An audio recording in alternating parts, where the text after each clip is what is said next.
2022년 5월 20일 새벽 6시경 경남 남해군의 119로 한 통의 전화가 걸려옵니다. 지금 저희 어머니께서 3층 상가 주택 1층과 2층 사이에 의식 잃고 쓰러져 계십니다. 얼른 좀 와주세요. 신고자는 아들이었는데요. 신고를 받고 현장으로 구조대가 출동했을 때 이 어머니는 이미 사망한 상태셨습니다. 최초 신고자인 아들은 어머니가 발을 헛디뎌 계단 아래로 떨어지신 것 같아요.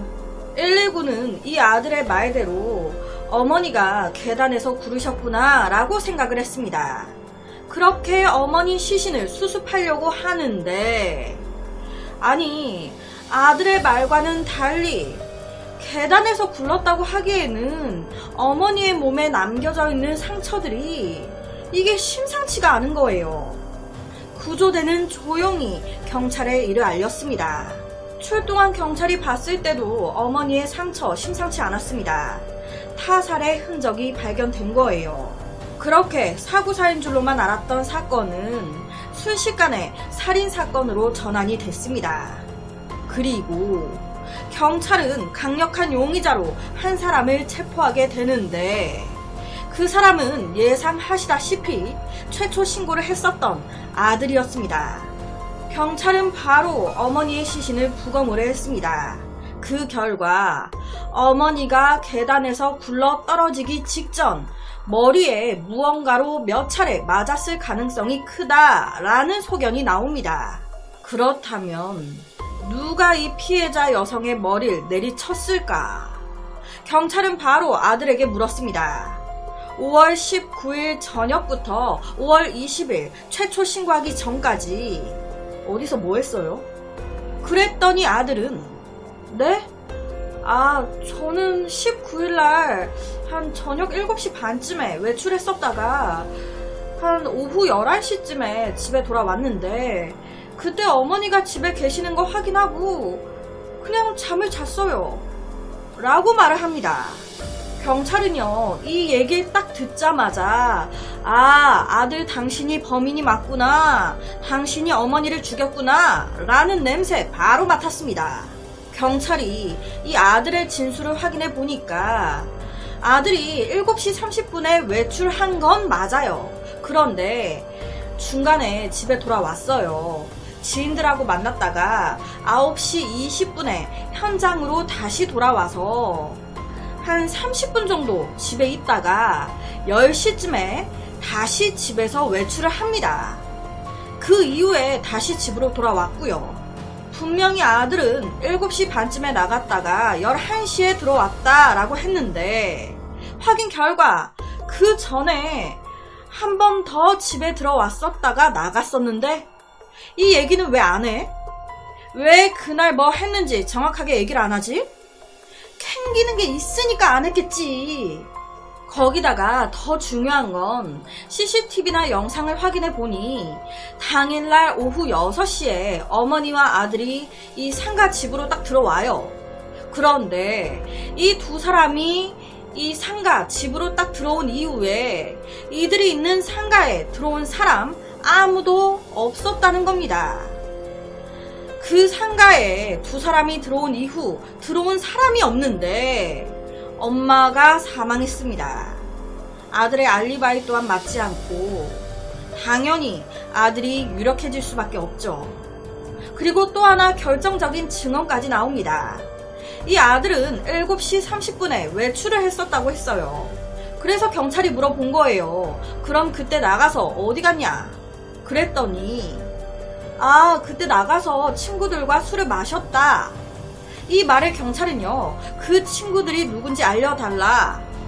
그렇게 경찰은 사건 당일 이 아들과 함께 술을 마셨던 친구들을 하나하나 다 만나 탐문 수사를 진행했습니다. 그런데 그 과정에서 7시 30분에 아들과 함께 술을 마셨던 한 친구가 생각해보니까 그때 걔 얼굴과 옷에 핏자국 같은 게 좀 묻어 있었어요. 제가 그거 보고 좀 이상하다. 저거 뭐야? 차마 물어보지 못하고 혼자 생각을 했었어요. 라고 말을 해준 겁니다. 이 말을 듣고 경찰이요, 아차 싶어서 다시 CCTV를 확인해 본 거예요. 친구들과 술자리 하러 나갔던 7시 30분, 그리고 술자리 끝나고 집으로 들어오는 9시 20분. 이 CCTV에 찍힌 이 아들의 옷과 얼굴을 잘 보니, 와, 진짜 이 아들의 옷 상의와 바지에, 운동화에 뭐가 묻어있네. 경찰은요, 사건을 진행하면 할수록 이 사건의 범인 아들이었습니다.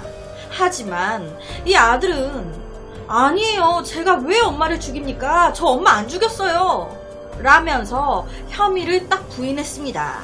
그런데 조사를 하다 보니 어라? 이 아들 빚이 있었네. 아들, 이 빚은 왜 생긴 거예요?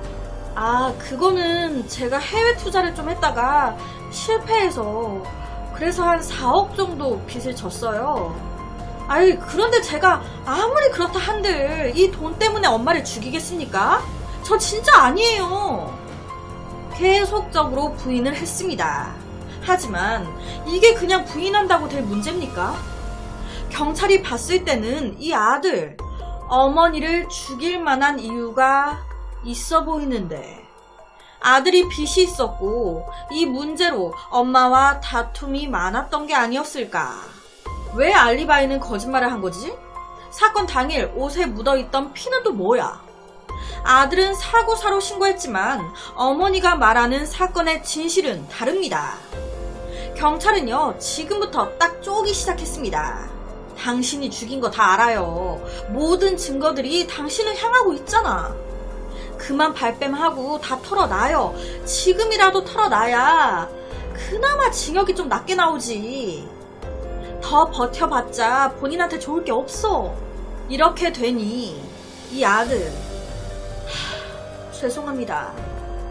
자신의 모든 죄를 자백했습니다.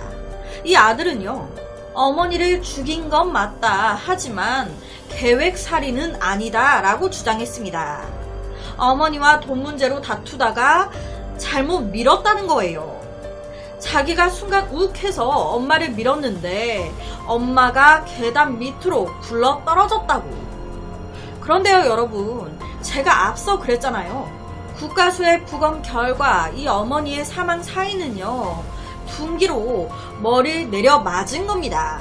아들의 말대로 정말 욱해서 잘못 밀어가지고 어머니가 계단에서 굴러떨어지면서 사망한 거라면 어머니의 몸에는 굴러떨어지면서 생기는 상처들이 나타나야 돼요. 그런데 어머니의 머리에는 굴러떨어지면서 바닥에 머리를 세게 박거나 해서 생긴 상처가 아닌 명확하게 둔기로 뒤통수를 여러 차례 맞은 자국이 있었단 말이에요. 이 두 상황의 상처는 명확하게 다르다고 합니다. 딱 구분이 된대요.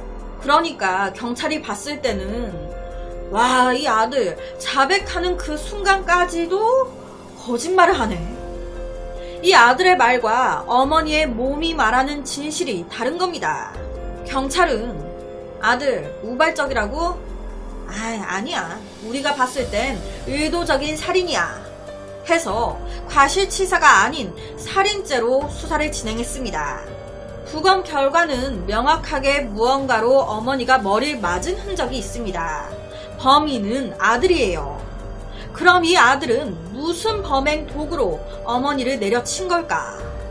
이 부분에 대해서 아들은 입을 꾹 다물었습니다. 여기까지도 충격적인데 더 충격적인 사실이 조사 과정에서 드러납니다. 경찰이 조금 이상해서 이 엄마와 아들의 전적을 살펴본 거예요. 혹시 이 사건 전에 뭐 이상한 사건이 있었다든지 좀 이런 게 없었을까?